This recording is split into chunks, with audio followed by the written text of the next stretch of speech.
선대위에 대한 문제의식이 있었던 것이고 그 중에 상당 부분이 해소되었기 때문에 저는 후보랑 뭐 직접적으로 후보에 대해서 제가 불만을 갖고 있거나 이런 부분이 크지 않았기 때문에 그런 게 아닐까 싶습니다. 지금까지 있었던 다른 정치 조직 내 인사 운영 방식과 좀 다르게 하고 있는 건 맞는 것 같습니다.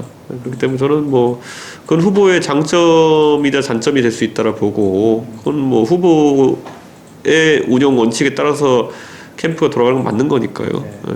그래서 저는 그래서 이번에도 그 조수진 의원 간의 갈등이 있었던 상황에서 제가 그만두겠다고 했던 게, 저는 제가 무슨 우리 후보의 낙선을 바라고 그만두겠다는 것도 아니고, 이 선대위 내에서는 기획이나 지휘를 하는 제 상임선대위원장으로서 역할이 없는 것 같기 때문에 물러나겠다고 했던 것이라서, 저는 그 뒤에도 그런데 제가 보면 선거 지원 활동을 계속 하겠다 했기 때문에 아마 그런 어떤 조직 개편을 좀 촉진하기 위해서 제가 그랬던 거지, 제가 다른 의도는 없습니다.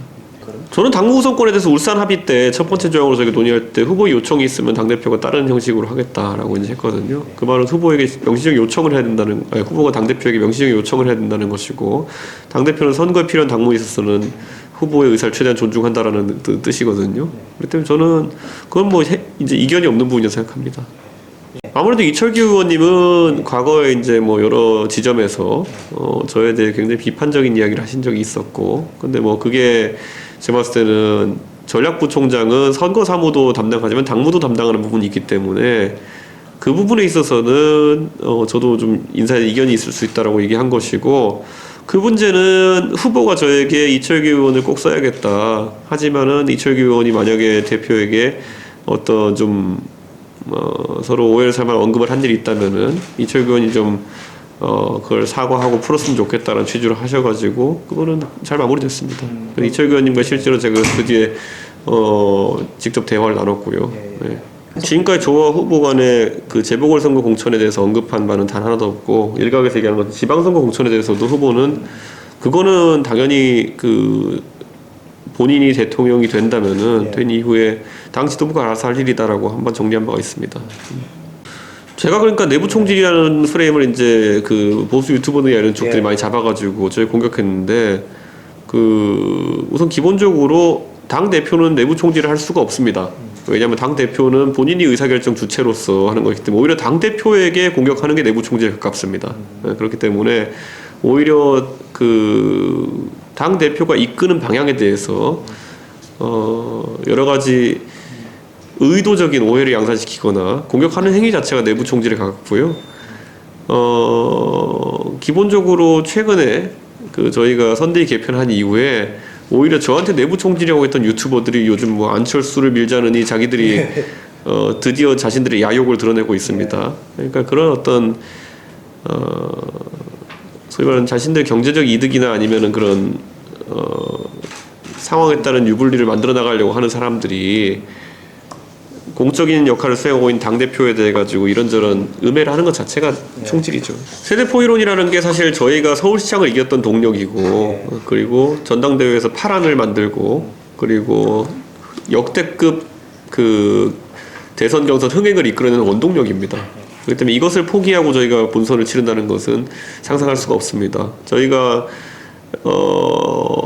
진짜 역대급 전당대회 흥행과 경선 흥행을 이끌어냈던 것은 결국 2030 세대가 항상 정치의 소극적 관여층이라 생각했던 2030 세대가 본인들이 원하는 아젠다를 정치에 투영시켜내가는 효능감을 맛보고 있기 때문인데, 이것을 배제하고 저는 선거를 치른다는 것은 전략상 옳지 못하는 겁니다. 저는 우선 멸공이라는 논란이라고 하는 거는 한 기업인의 이제 어떤 최근에 이슈화된 내용을 바탕으로 해서 그것을 후보도 인지하고 있다는 정도를 드러내기 위해서 시작된 것 같은데, 그게 무슨 아무래도 대선이란 민감한 시기다 보니까 후보에게 좀 돋보이려고 하는 사람들인지 모르겠지만은 당 주변의 인사들이 그런 것들을 챌린지 비슷하게 이어나가는 모양새가 있는데, 그렇게까지 하는 것은 과하다 이런 생각을 합니다. 저는 그 형식에 대해서는 조언한 바가 없고, 그런데 여성가족 폐지와 저희 당 내에서 제가 해온 계속 일관된 주장이고, 그런 것에 대해서 후보가 상당히 화답했다고 볼 수 있을 것 같습니다.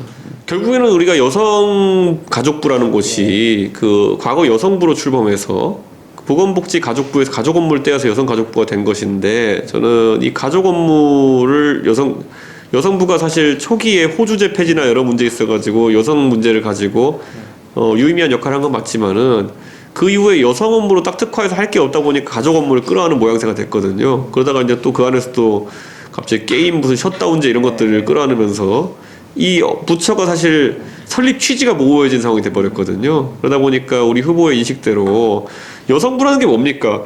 여성부와 통일부는 제가 몇 번 지적했지만 특임 부처입니다. 다른 나라에서는 잘 보이지 않는 그런 특임 부처로서 존재하는 것인데, 특수 임무가 끝났다면은, 아니면 더 이상 그런 임무제는 수요가 없다고 한다면은 다른 특수 임무 수요로 바꿔나가는 게 중요하고, 우리 후보가 이야기하는 출산율 문제라든지 이런 것들은 굉장히 지금 여성 문제에 비해 가지고 우선순위가 높은 특수 임무로 보입니다. 그래서 우리 후보는 그런 정책에 오히려 방점을 찍겠다는 의지를 갖고 있는 것 같습니다. 여성가족부 폐지가 여성들이 원하지 않는 것이다라는 인식 자체가 굉장히 좀 얕은 이해다 이렇게 봅니다.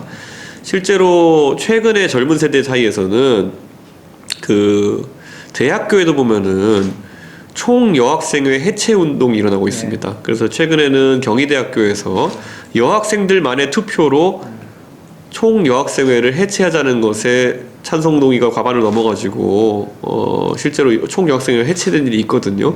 이런 것들이 단순히 관념의 세계와 그리고 어떤 그런 이상적인 생각과 다르게 실제는 훨씬 더 진취적인 움직임들이 많이 보이고 있다는 걸 보여주거든요. 그렇기 때문에 저는 실제로 여론조사들을 본다 하더라도 남성의 절대 다수가 여성가족부 폐지에 동의하는 것과 마찬가지로 여성도 거의 반반으로 나옵니다.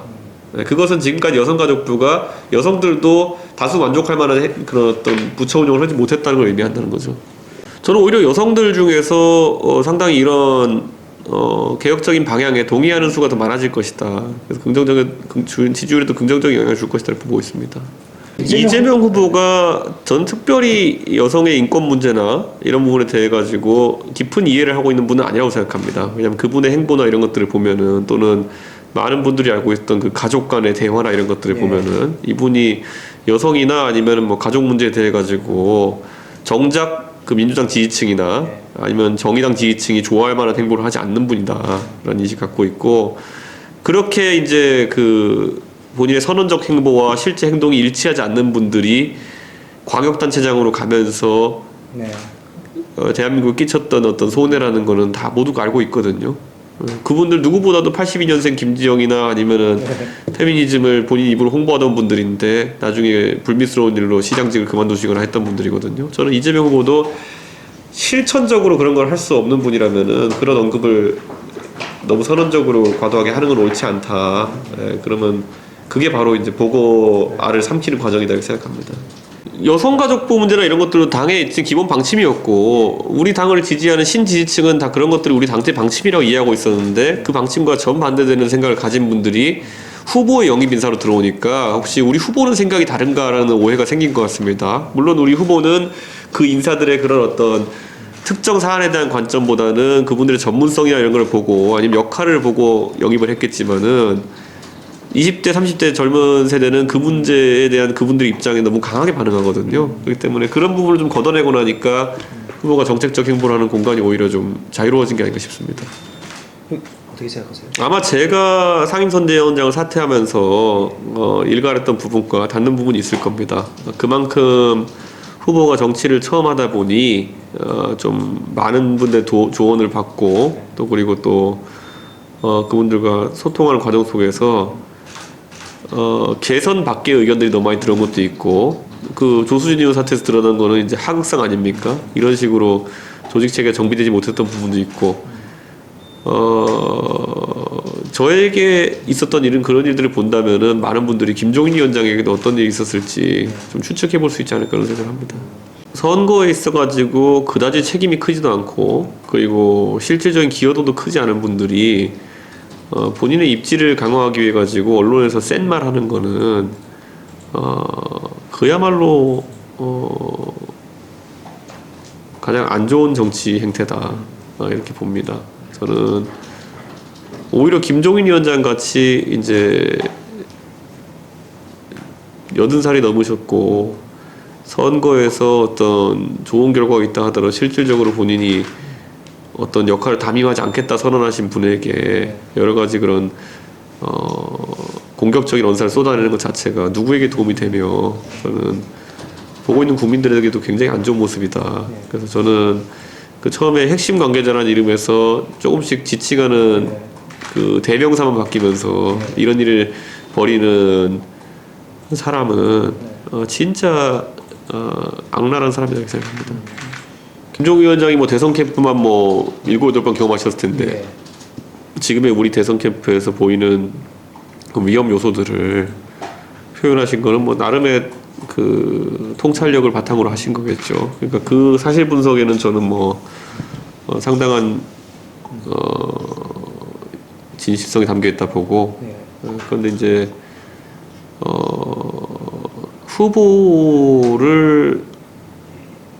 어느 후보든지 대선에서는 본인의 성격상의 장단점이 있을 겁니다. 근데 결국 선대위 또는 선거 캠프의 역할이라고 하는 거는 그걸 잘 알고 후보가 최대한 나은 의사결정을 할 수 있도록 돕는 게 이제 맞다고 보고 저는 김 위원장도 김종인 장관도 그걸 시도하던 중에 벽에 부딪힌 거 아니냐 그런 생각을 하고 있습니다. 그래서 이 부분은 저도 지적했던 부분이 있고 김종인 위원장도 지적했던 부분이 있고 저희도 그래도 저도 정치에 10년 이상 있었던 사람인데 저도 많은 선거 캠프 저희가 별나서 이런 얘기를 하는 거냐 아니면은 실제 위험 요소가 있다고 생각해서 이렇게 얘기하는 거냐 그래서 저는 후보도 후자라고 좀 받아들여야 될 부분이 있었다 이렇게 봅니다. 실제로 박근혜 정부는 문고리 3인방은 박근혜 대통령의 굉장히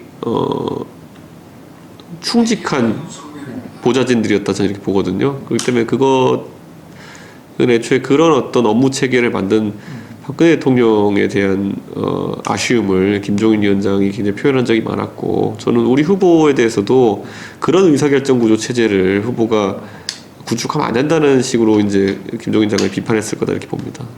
저는 그 문제에 대해서 굉장히 일관되게 후보자의 배우자가 뭐 한편으로는 여러 가지 뭐 본인의 이력이라는 건 실질적인 의혹도 받고 있지만은 또 한편으로는 굉장히 또 우리 후보자의 배우자이기 때문에 이미지에 대한 과도하고도 또 부당한 공격을 받은 점도 있다 보거든요. 그래서 뭐 저는 일관되게 얘기했던 게 저는 후보자의 배우자를 우연한 기회에 몇 번 만나본 입장에서 후보자의 배우자가 실제로 대외적인 활동을 했을 때 대중적으로 다른 사람들에게서 굉장히 실추된 이미지라는 걸 회복할 수 있는 부분이 있을 거고 나쁘지 않을 것이다라는 평가를 꽤 오래전부터 해왔거든요. 저는 지난번에 후보자 배우자의 사과라는 것이 모든 분들한테 100% 만족스럽지 않았지만은 아까 말했던 그런 부당하게 형성된 여성으로서는 상당히 모욕적일 수도 있는 그런 이미지들에 대해서는 상당한 개선 효과가 있다 이렇게 봅니다. 당장 안철수 대표 같은 경우에는 그 이번에도 뜨거운 감자였던 젠더 이슈나 이런 것에 대해서도 굉장히 양비론적이고 젊은 세대가 지지하지 않는 방향을 선호해서 얘기하기 때문에 저는 이런 부분이 또 부각되면은 안철수 대표가 일시적으로 우리 후보에 대한 실망감을 가졌던 지지율이라고 하는 것은 그냥 신기루같이 사라질 것이다 이렇게 봅니다. 그런 어떤 젠더 이슈에 대한 발언이나 이런 것들이 굉장히 안 후보가 때로는 양비론적이고 때로는 그냥 청개구리식으로 이준석에 대한 반대로 점철되어 있기 때문에 저는 그거는 전혀 공감하기 어려울 것이라고 봅니다. 젊은 세대가. 저희 당 지지층 또는 정권교체에 찬성하는 지지층만을 놓고 그 여론조사를 하면은 좀 그 단일화 조사 이런 것도 다르게 나옵니다. 그런 것처럼 저는 뭐 단일화가 지금 저는 필요하지 않다고 보는 입장이긴 하지만은 어쨌든 안철수 후보의 그런 어떤 급격한 지지 상승이라고 하는 것은 과거에도 있었던 일이거든요. 2017년 대선에서도. 근데 그것을 안철수 대표가 지키지 못하면서 결국에는 3등으로 내려앉은 거거든요. 저는 안철수 대표는 어쩌면 그 과정도 항상 겪는 겁니다. 일시적으로 지지율 상승했다가 또 내려가는 것도. 확대 해석할 필요 없다고 봅니다. 산술합이 될 수가 없는 구조였기 때문에 그런 건 지금 사후 분석으로라도 그렇게 볼 필요가 없고 지난 대선까지 안철수 대표는 박근혜 탄핵을 외쳤던 범진보 진영 계열 인사였습니다. 그 당시 범야당.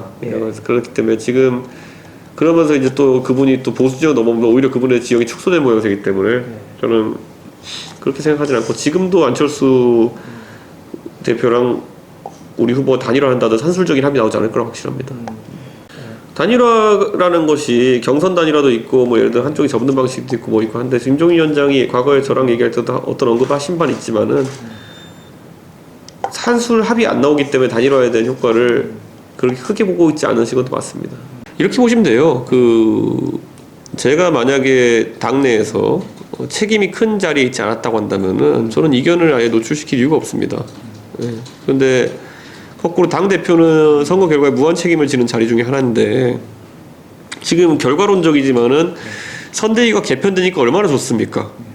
많은 분들이 느끼지만 의사결정 과정도 신속해지고 근데 이 선대위를 개편하라는 주장을 하는 것은 사실 다른 많은 분들도 용기 있게 했어야 되는 것인데 당 대표만 열심히 하면서 모난돌이 이제 정을 맞은 것처럼 된 거죠. 저는 제가 정을 맞는다 하더라도 우리 선거 승리를 위해서는 이런 선대위 개편의 주장이 꼭 있었어야 되는 것이고 그걸 후회하지 않습니다. 보통 우리 당의 정치인들이 나중에 큰 정치하는 데서 상당히 어려움을 겪는 거는 당내에서 할 말을 하고 때로는 미움받을 용기, 때로는 비판받을 용기가 없었기 때문에 그렇다 생각하거든요. 저는 아마 저희가 대선을 이긴다면은 많은 사람들이 반추해 볼 겁니다. 어떤 지점이 전환의 계기가 되었고 그 전환의 지점에 있어가지고 승부수를 던진 사람이 누구였는지는 많은 사람들이 기억할 겁니다. 제가 정치하면서 저는 후회하는 일이 거의 없습니다. 저는 예전에 박근혜 대통령이 탄핵 이후에 황당한 비판을 받을 때도 제가 박근혜 퀴즈라고 불리는 것에 전혀 거부감이 없었고 뭐 정치라는 건 오르내리면 오르고 오르락내리락 겪겠지만은 자신의 선택에 항상 책임지면 되는 겁니다. 저는 섣불리 내지는 않을 거라고 봅니다. 대통령이. 그 메시지도 저는 박근혜 대통령이 직접 냈을까라는 의구심이 있긴 합니다. 아, 그런가요? 네. 그럼 뭐 거기서도 뭐 주변 사람들이 좀 측근들이 박 대통령이 자신을 돕는 사람들의 요청이나 이런 거를 이기지 못해서 마지못해 내셨을 수 있겠지만 제가 아는 박근혜 대통령이라면은 정치 상황에 가볍게 참여하지 않을 것이다 이렇게 봅니다. 상당한 문제인식과 현실인식을 바탕으로 메시지 낼 수 있겠지만은 지금 박 대통령께서는 건강 상태나 이런 것들을 회복하는 과정이기 때문에 섣불리 움직이지 않을 거다 봅니다. 기본적으로 저는 2021년의 정치 혁명이라고 해야 될까요? 그러니까 30대 당대표를 만들고 여야 각각 이제 주요 정당의 대선 후보를 의정활동 경험이 없는 사람들을 뽑은 것은 여의도 정치에 대한 대변혁을 이야기하는 것 같습니다. 그런데 그러려면은 특히 뭐 정치권에 아무 빚도 없고 그리고 어떤 구태에도 찌들지 않은 윤석열 후보가 당선되는 것이 그런 개혁의 정신을 받드는데 가장 좋지 않나 이런 생각을 합니다. 우리 후보가 이런 게 있어요. 우리 후보가 많은 사람들은 우리 후보가 검찰 공무원으로 일했기 때문에 우리 후보가 대통령 당선돼서 검찰 역할을 해주기를 기대하는 사람이 있어요. 저는 그거엔 반대합니다. 우리 후보랑 제가 얘기해 보면은 가장 놀라운 지점이 뭐냐면은 후보가 검찰 공무원 특히 특수부 검찰로 있으면서 우리 사회에 굉장히 굵직굵직한 병폐들에 대해 가지고 되게 구조적인 문제를 잘 이해하고 있어요. 지난번에 예를 들어 부동산 대장동 무정당 문제 이런 걸 나왔을 때도 단순히 사람을 지적하고 공격하는 게 아니라 이런 형태의 부동산 사기를 크게 해먹는 분들은 자금부터 어떻게 조달하고 이런 사회 그런 병폐 지점들 알고 있거든요. 그러니까 저는 우리 후보가 그 특수부 검사의 경험을 바탕으로 검사 대통령이 되지 않았으면 좋겠고요. 그런 시스템을 개혁할 수 있는 시스템을 잘하는 사회 병폐를 잘하는 개혁가가 됐으면 좋겠다. 그런 생각을 해요. 그래서 우리 후보가 큰 구조적 개혁들을 만들어낼 수 있도록 그런 생각을 합니다. 그분이야말로 철학이 뭔지 잘 모르겠습니다. 그러니까 그분은 표되는 거 다 아는 분이거든요. 그런데 그렇게 표되는 거 다 하다 보면 어느 시점에 본인이 프랑켄슈타인 같은 정치인이 되어 가는 거기 때문에 저는 지금도 보세요. 뭔지도 모르고 그 젠더 이슈 건드려가지고 보고 그냥 알을 삼키는 꼴이 됐는데 저런 사람이 대통령 하면은 뭐 경기도지사 정도야 모르겠지만 대통령 하면은 굉장히 국가가 예를 들어 국제적으로도 조롱받을 수도 있습니다. 저런 분들은 나중에 가면은 외교를 어떻게 할지도 의심이 되고요. 중국한테 가서 중국 듣기 좋은 소리 하고 미국한테 미국 듣기 좋은 소리 하고 이러면은 나중에 한 1년 지나면은 다 드러나거든요. 그러면은 그럴 때 어떻게 할 것이냐. 저는 상당히 우려가 있습니다.